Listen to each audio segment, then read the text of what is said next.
Hallelujah. It's nice to be here. Zvakanaka kuva pano. Hallelujah. Yes, we thank God for the year 2020. Hallelujah.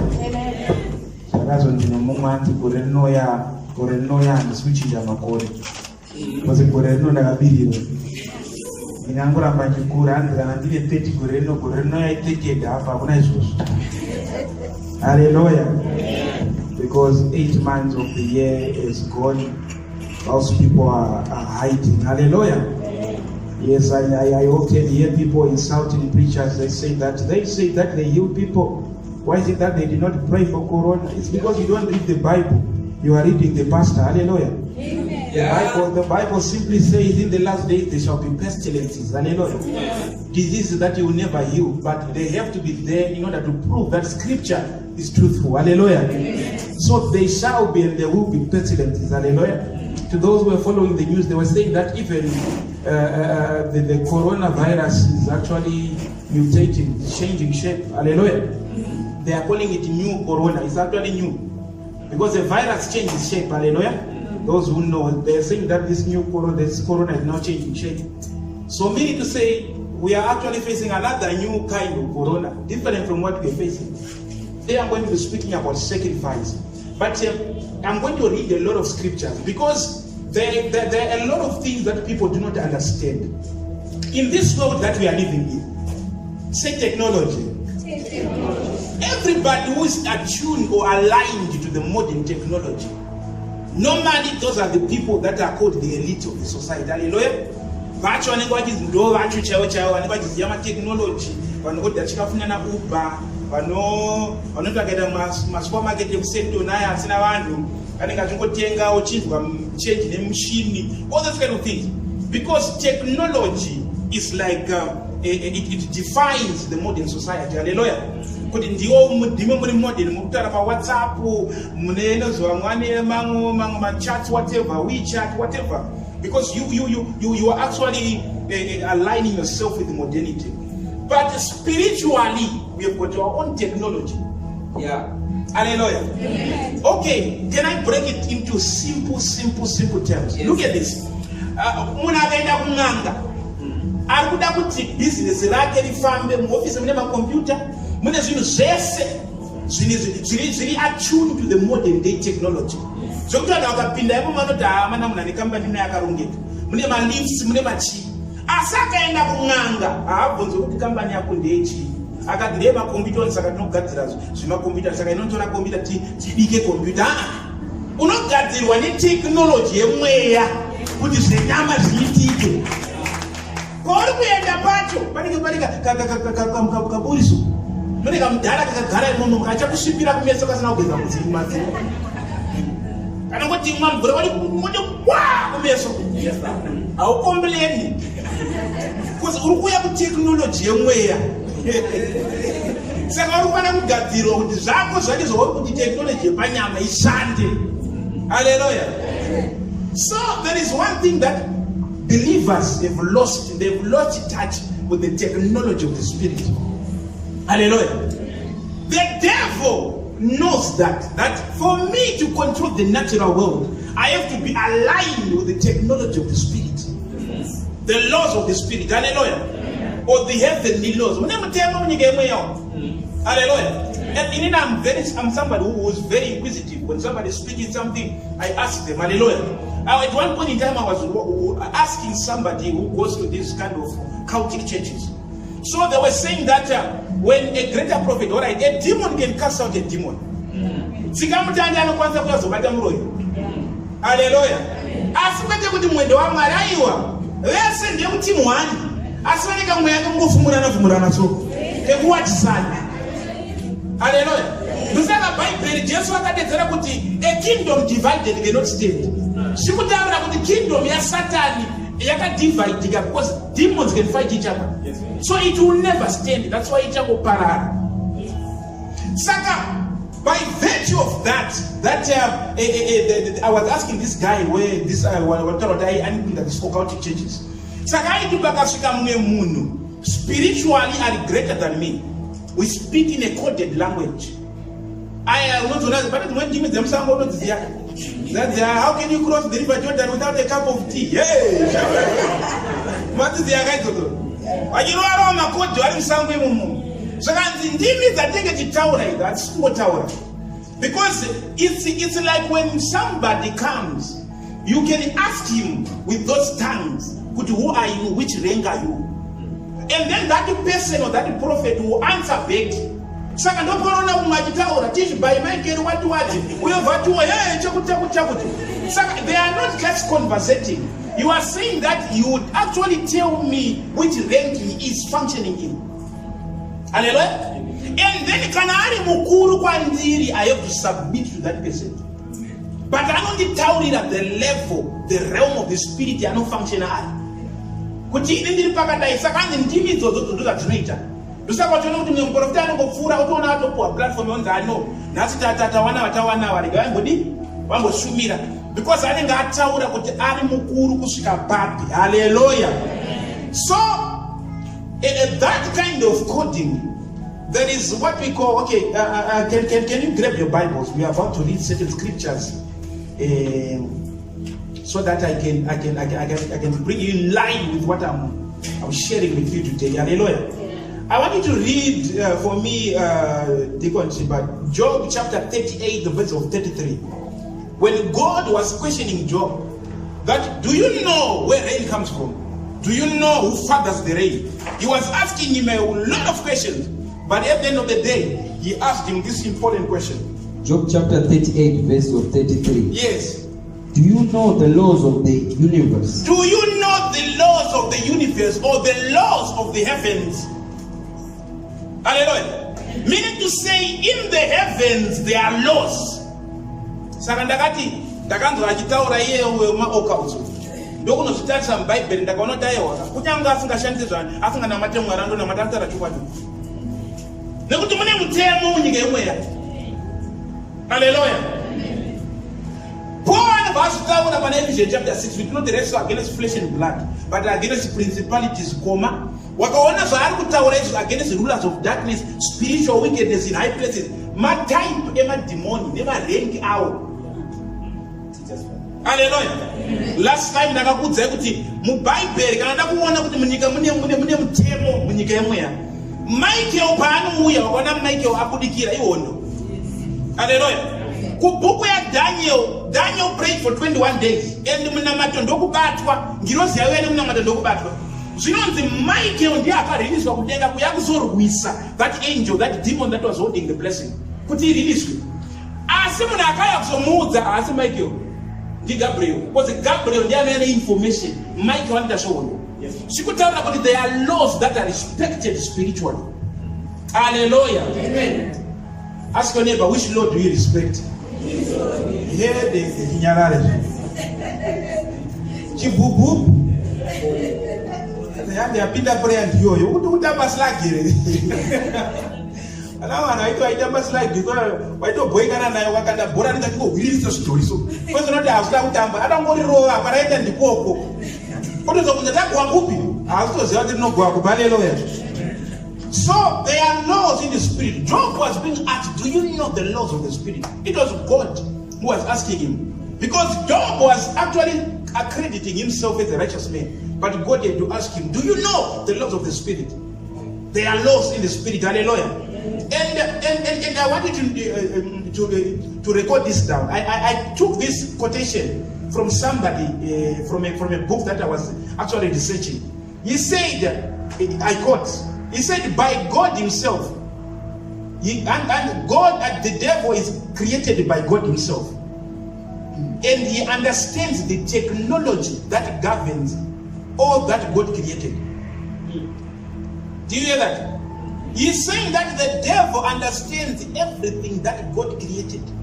The technology of everything that is created. So I said to myself, why is he saying technology? Hallelujah. Why is he saying technology? Because there are spiritual things that people ignore. Hey, wanaona ignore zvinhu zvemweya asi vachida kuti zvinhu zvacho zvive zvinovabatsira panyama. Hallelujah. So I want you to go to the book of Revelations. I want to read Revelation chapter 5, verse 2 to 6. Revelation chapter 5, verse 2 to 6. And I saw a strong angel who shouted with a loud voice, who is worthy to break the seals of this scroll and open it. But no one in heaven or on earth or under the earth was able to open the scroll and read it.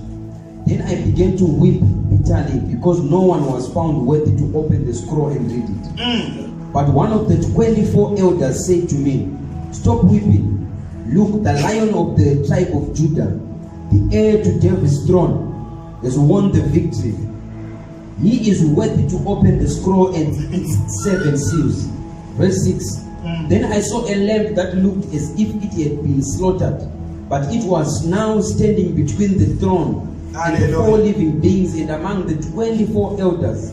He had 7 horns and 7 eyes, which represented the 7-fold Spirit of God that is sent out into every part of the earth. Hallelujah.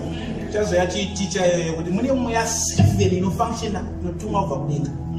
There are 7 spirits that function here on earth, but that's a subject for another day. Chanduda kuti muona apa ndechekuti kudenga kwakashaika munhu anovhura the seal.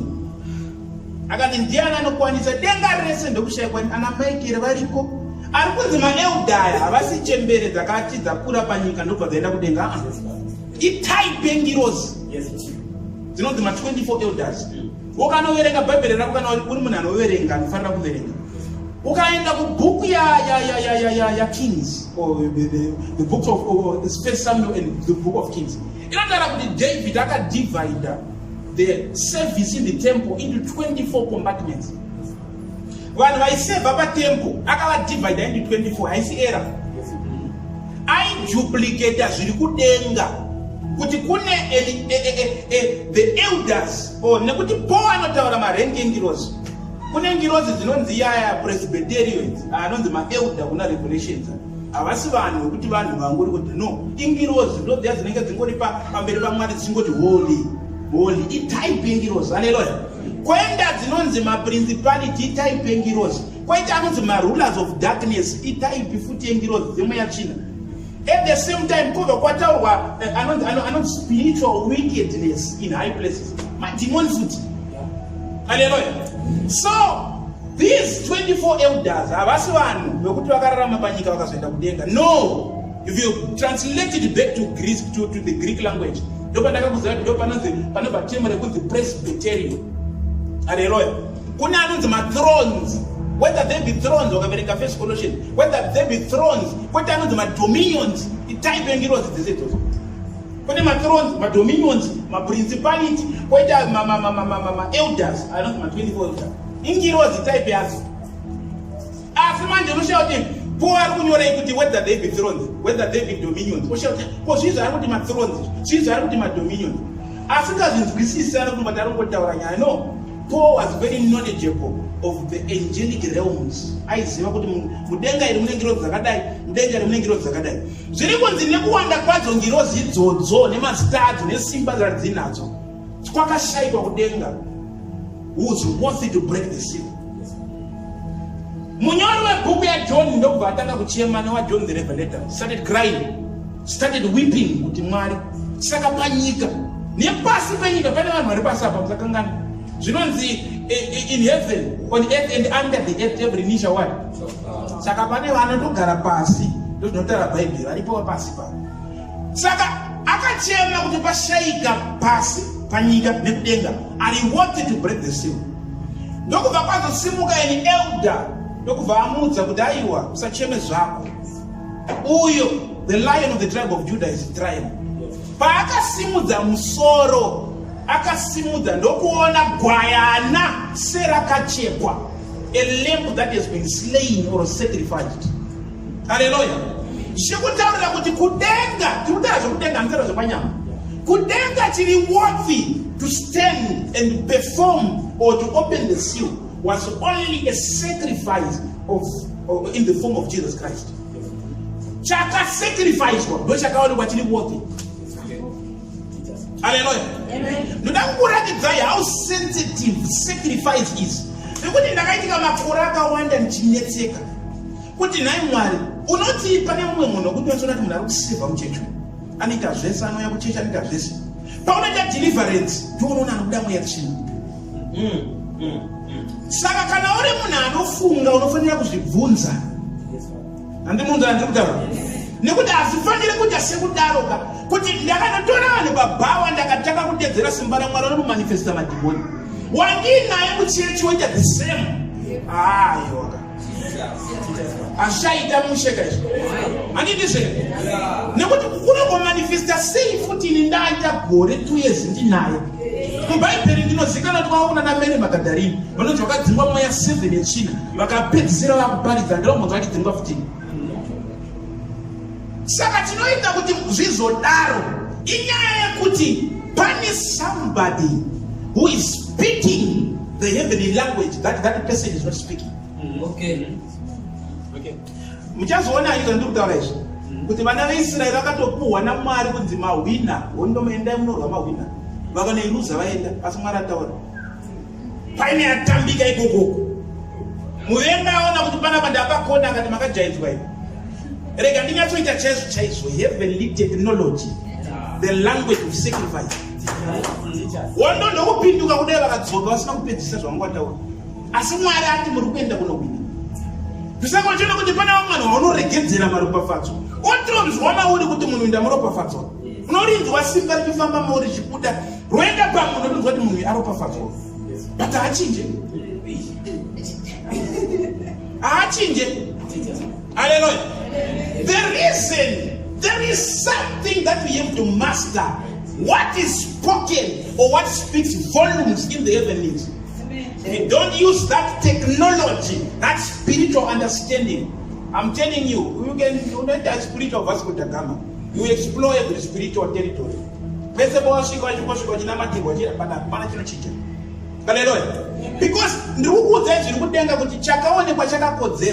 is sacrifice. Because the worthy to open the seal. Not anybody. As if it's not enough, for that revelation, end up in Revelation chapter 8, verse 3. To the bone na mata pa na mata kwenu papa uri chenda kupi. Pama uzizivela. Yo konzoka ili say. Revelation chapter 8, verse 3. Then another angel with a gold incense burner came and stood at the altar. Yakamira pachi. Pa altar panetwe. Ayo altar is a prayer. Sacrifice, and the altar is a place of sacrifice. Ngirozi irida kutambira munamata evanhu vari kunamata andachinamata pano tiritonamata kutopati kuti hazvinoita kunamata pane ngirozi inotonomira paalta yakamirira munamato yedu. Haleluya. Dakuti uone process yacho nekuti bhaibheri rakabudisira pachena kuti ndimusingangoda chete kuti munamato yangu inofamba sei kuti isvike kudenga uyezve kuti idzoke pandiri inodzoka sei unofanira kuziziva izvozvo nekuti zvirimo mubhaibheri. Verenga. Then another angel with a gold incense burner came and stood at the altar, and a great amount of incense was given to him to mix with the prayers of God's people as an offering on the gold altar. Yakamira pa altar kudenga antu akusupanyika ingirozi yakamira kudenga pa altar ya Mwari inonzi inopuhwa incense inoofwa. Kune incense yekudenga iyo ndakada kutanga kuidefine vanhu vapedza vakonfisika but yakuwa incense iyoyo zvinonzi kuti isanganise neminamato yevatendi kuti ichioffer.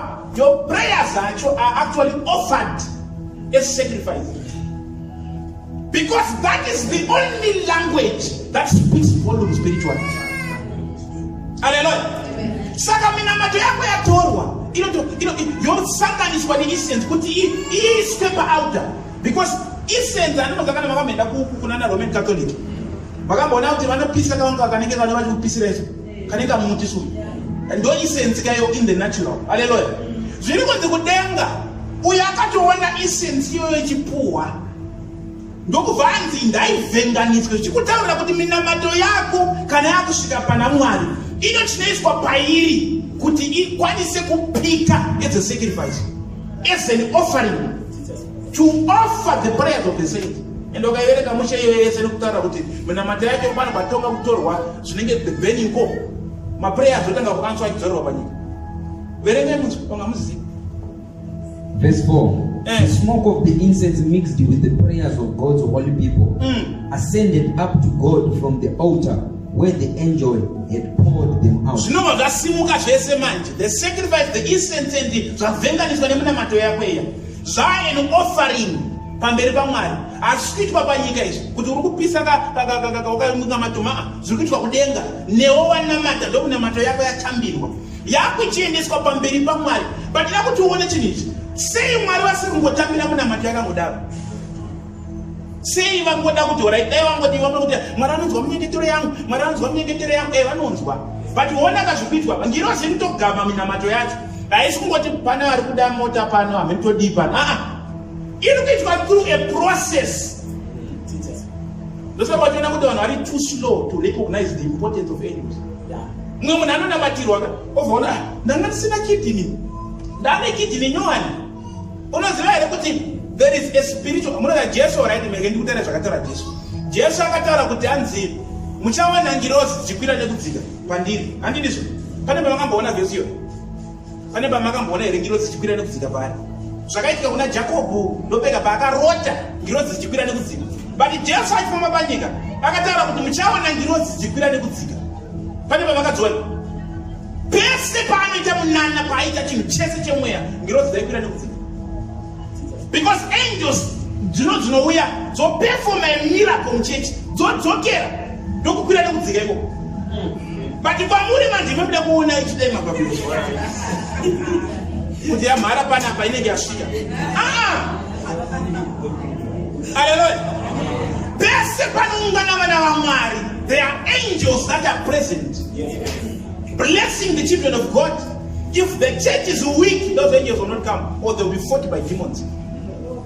But if the church is prayerful, inendera ndokanda kubhedhera kuti ndokuudza kuti tanga munamata so kubva nhasi kuti ngatiite prayer after prayer uone kuti upenyu hwako huchiite neprayer. But issue inoita munhu manje akanamata kuatasauda eso kuona kuti mumba musina sauti, musina hufo, zvakaoma atoneta. Ndo zviri kudiwa nemweya yetsvina. Zvokana aneta kudaro ngirozi yacho inongoya neansa inobvumirwa kumiswa nemweya yetsvina. Daniel persisted for 21 days. But akuti uone vanhu vese vanesa nda kuti ndaita saSolomon, ndaita saDaniel, vantu vanoita mana but Jehovah Father isa Solomon ndinochengeta nherera ndinopromisa Mwari. Moya marone iuye uyiwa unenge wakufila ngemunhu ari kupinwa namagezi soda kumba karokunyara kudai kuti achipa andiwatimboita prayer record imaninamato yako. Pane imwe anozokupedzera kuti apa Mwari ndakasanda kuziva ndanga ndiregerere apa kunyanya apa. Because you pray things nenyaya yekuti unoda kuisa munamato. Hallelujah. But there is a language that is spoken spiritual. Hallelujah. Saka dakuti vanhu vese they got desire for this to become. I want to be prayerful like Elijah. I want to be like this. These people understood what I'm teaching you today. Hallelujah. Saka ndakuvhura, alright, ndibovhunzwa chinhu wanu. Vhurai Genesis chapter 11.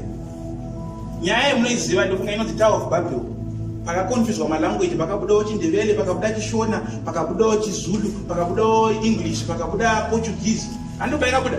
Zvinonzi munhu akakonfuswa language anje. But makambozvibvunza here kuti panotaurwa kunzi Mwari akadzika akati ndione kuti vanhu vari kuitei. Chakaita kuti Mwari adzike vanhu vari kuvaka just a tower. Andifunga kuti vanga vaine technology yekuvaka matawa akareko ngati kuvaka mazuva. And anditombofunga kuti maskyscrapers ari kunana Dubai anonzi anoguma kuti unenge utori wakatopinda makore. Vanga vasina that technology. But chii chakaprovoka Mwari kuti vadzike kuchida kunoona zvinoitwa nevanhu ava. And Mwari asvika chinonzi akatairwa chakavaregerera vanhu vakadai soka vanenge wese ngativakonfusei malanguage. Hallelujah. Tower iyi vaivakirei. What were they building the tower for? And why did God confuse them? Imi mazona mungu vakati mufulaki izvozvo. Hapana Mwari paakatidza kuti takaramba takadai vanosvika kudenga. And hakuna nzvimbo vakatawa vanosvika kudenga. But chii chakaita kuti Mwari vadzike vanongona zvaurikuita zvasiri izvozvo. Haleluya. Wakasapinda munyaya yacho haungobva kwazvozwisisa. Unotokonfizika wese.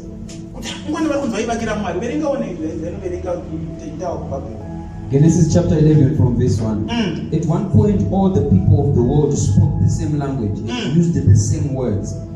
As the people migrated to the east, they found a plain in the land of Babylonia and settled there. They began saying to each other, "Let's make bricks and harden them with fire." In this region, bricks were used instead of stone, and tar was used for mortar.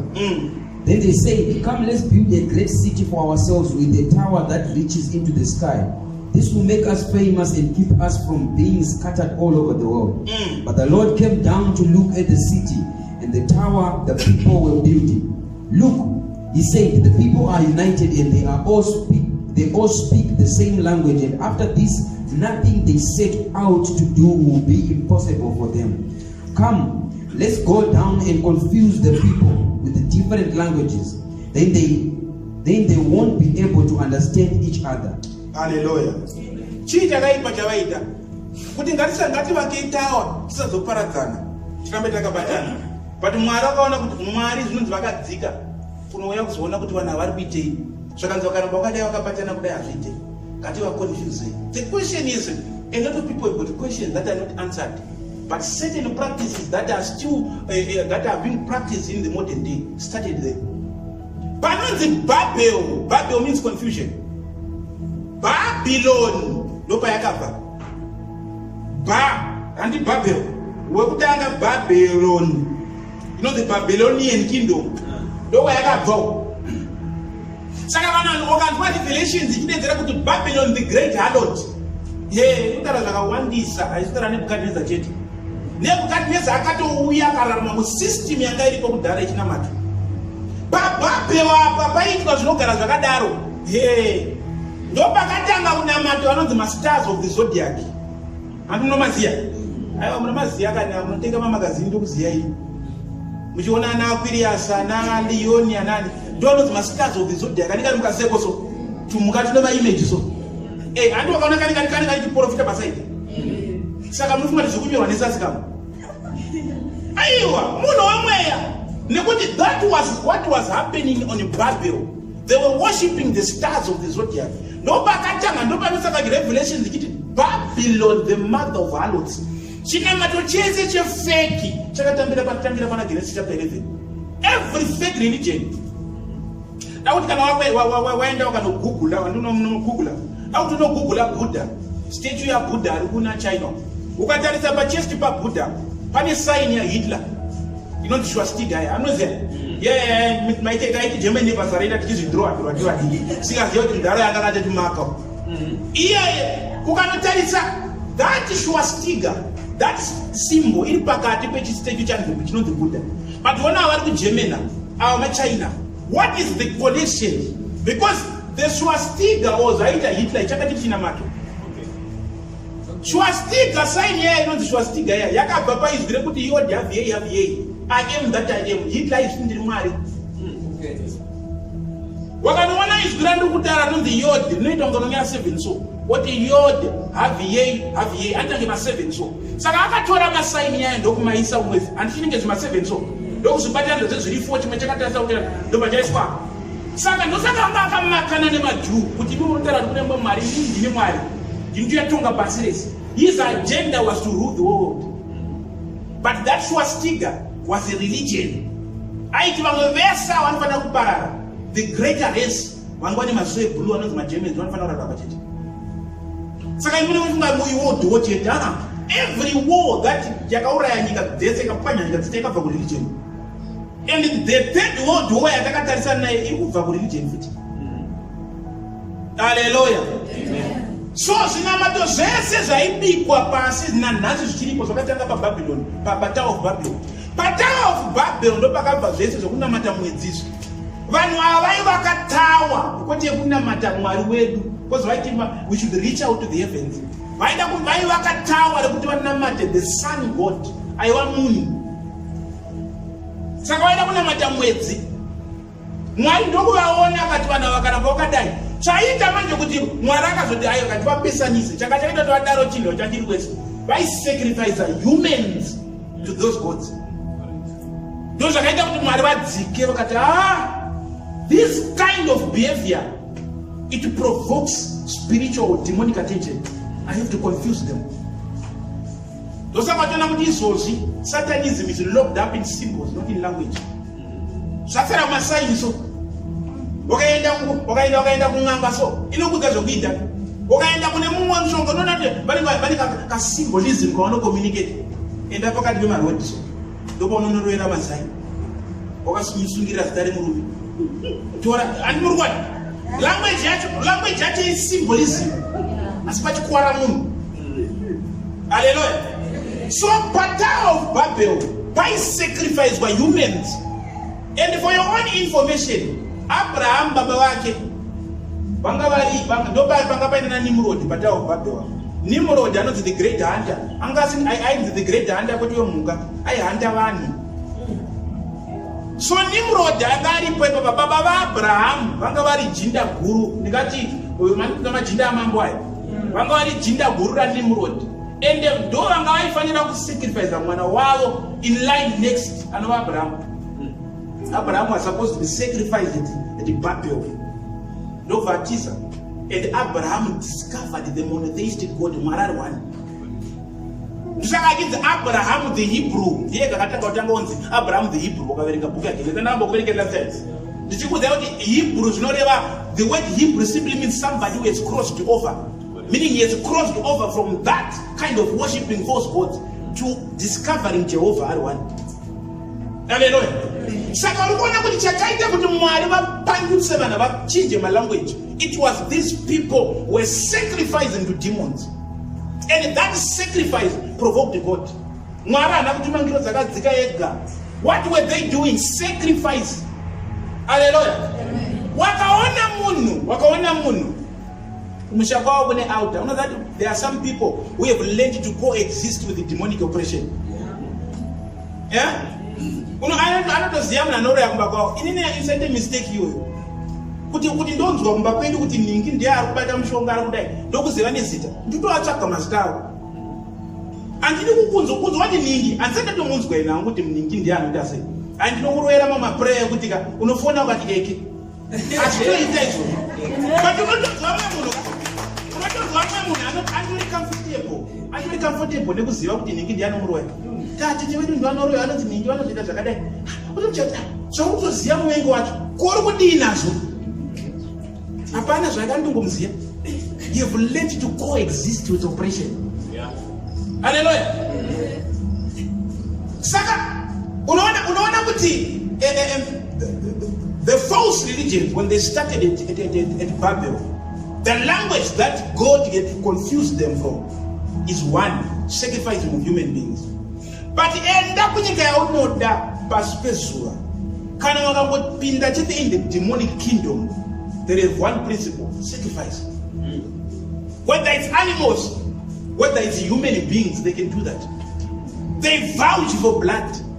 Hallelujah. Amen. But it says one of the but chiona manje zvinosvika pekuti zvinoafekta munhu ari kutenda. Munhu anonamata chaipo. Ndakambokutaura kuti last time pane wape kuti unonzwa tsitsika. Kuita pastor sometimes unoomera chinhu wani. Unokwanisa kufonera nemumwe munhu akiti pastor, ndane mwana kuti makorokoto kutifara. Uchibva ipapo mwana kufonera da pastor achichema. So unoita inonzi emotional roller coasters. Yekuti unopedzera wabatira okudza nyaya yake zokubata zokuti unosara wakiti nai Mwari ko aidi apo wambobva kuti makorokoto. Hallelujah. Saka pane emotional roller coaster kuti if you are not careful unopedzera watita depression iwe. Because munhu wese ari kuya nezvake. Mumwe aitwa zvisingaitwe zokuti uti maiwe zvangu. Mumwe ari kuya achitofara ofara naye. Uyo ogumbuka naye. Uyo orwadziwa naye. Hallelujah. Amen. Kutera kwati. Saka muri kuona kuti all these things, there's a lady. I still remember that lady so vividly. I manifested demonere kuti mpatingi takuta ma different service ka. Unengochi namata uriko kuti dai akasa manifesta nasa kumana. Because akamanifesta nhasi ma1 handina kana simba rekusera akamanifesta maikwasita kana 1 hour to 2 hours naye apa power racho ritange munhu asikapere simba kukuzvomurai kuita sei mwemusi akabuda ari bana pachechi paakatera kunotanga kutande neroad so zvakanzi ndinonomuraya nedhimondo racho anomuraya anotsikisa nemota vanangozomora kudai pana ngatere bara rakarohwa nambuya ivavo apa ngo akasimba kudai but ninyaya yekuti vati dhimondo rakavagara vakamhanya vakaenda vanhu vakatiraya kwatera ndokubva vashaya vanhu vakadzoka vakatoti manzwa dhimoni ratiza nemunhu zvakataura rati ndikunoadhumisa nemota haleluya rataura kudaro saka ndinoadhumisa nemota vanhu vakasvika vakabatana maoko so takanamata takati mwari send an angel inovatora kwavaendeswa hatisi kuziva vadzoke pano takazoona munhu akudzoka matidzoka takanamata mwari haleluya ndosaka nditi mimoida kuona ngirozi nemaziso isi takaitenda kuti isingaoneki tainomudzora akadzoka pacheti muna achidzoka kudai unoziva wamamudhilivha ka rimwe remazuva isi rememba akauya achichema kwachoti ane dhimoni achichema akati pasta ndaneta unoziva unozara musodzi mazisozo kandaneta nekumanifesta zvichapera rini apa chiona manje ka unopedzisira maakuziva muvengi wake ka kutoziva kuti munhu ari kumubatira mushonga ndinhingi taita conversation yemunhu akabatwa nemweya tsvina munhu achinzi muri kundidzinga ukanzi pese panodzingwa dhimoni pane chinhu chiri kudismantlwa ka pane something that has been dismantled if you are not careful vanhu vanonorinywa futi haleluya saka wainzwa this person achipedzera kuti even makandidzinga tiri kunouraya mombe imwe next week muchimudzinga dhimonika anouya achikuudzai kuchechi kuti muchakwanidzirwa rimwe bira vari kuuraya imwe mombe makanzwa dhimonik kuti anotodzoka chechi tinouraya mombe yonourayiwa musi wamunoita deliverance onzwa ndakakuudzai kuti inodzoka kusvika pekuti tinonzi handizive kuti vakauraya mombe ngani dhimoni richitaura kuti tiri kuuraya mombe futi tiri kudzoka pano moenda next time the person comes back and the same person that's why akapedzera akuchema ati pasta ndaneta but wona kwairoverwa the language of the spirit sacrifice munhu yanga ridetermined kuti unoza dhimonero inini zvokuti unosvika wakusvika madhimoni tinhasi andotadza kurara handikwanise raitaura dhimoni kuti undiwani kwe ili ndini iyo ibva kuti atingori boys ibva hapana zva kutitaurira so ndinotiziva mushe ndakatemwa nyora ndakagara pajira pakati pemvura kuti ini ndakazvarwa neropa rajesu upindira nemweya tsvina ukunzira ndikuta that boldness yekuti unenge wakuziva kuti dhimoni rikai this are the day when it manifested we were casting out, we were tichidzinga varatakakunareta kuti how powerful it is isitakati ndakabasa nazvo handeinaro kusvika anati munhu asunungurwa ndobva aingodedza kumusha kuti vanhu vese vari koko vari kwavari next month kana next week tine bira apa kubira kwacho kuuraya mombe futi ndakati mombe hadziperere but da kuti uone the level how the devil can go to the extra stretch of binding a person. Hallelujah. Asi power iroro akusi kuti maChristians haana ndandikuverengera izvi kuitira kudenga kuti ngirozi yakamirira paauta munamato yako paauta panopuhwa chipiriso. Meaning it's also a spiritual language in the heavenly realms. Kuna mwari. Hallelujah. But believers and vanitambirwa kuneza izvozvo zvinoita kuti vamwenyu vasarombe kutyika kuuraya munhu. Dai kusina kuuraya takaona kwakaita kare kare. Izvozvo une manyavhara nematwin cable. But zvinokuita kuti ugare kuti ndakaenda ikoko sacrifice yemunhu. Ndakazouraya hama dzangu handidizvo ndo chinokugaisa saka ukona kuti chauri kutya kuuraya achiti kunhu uri kutuda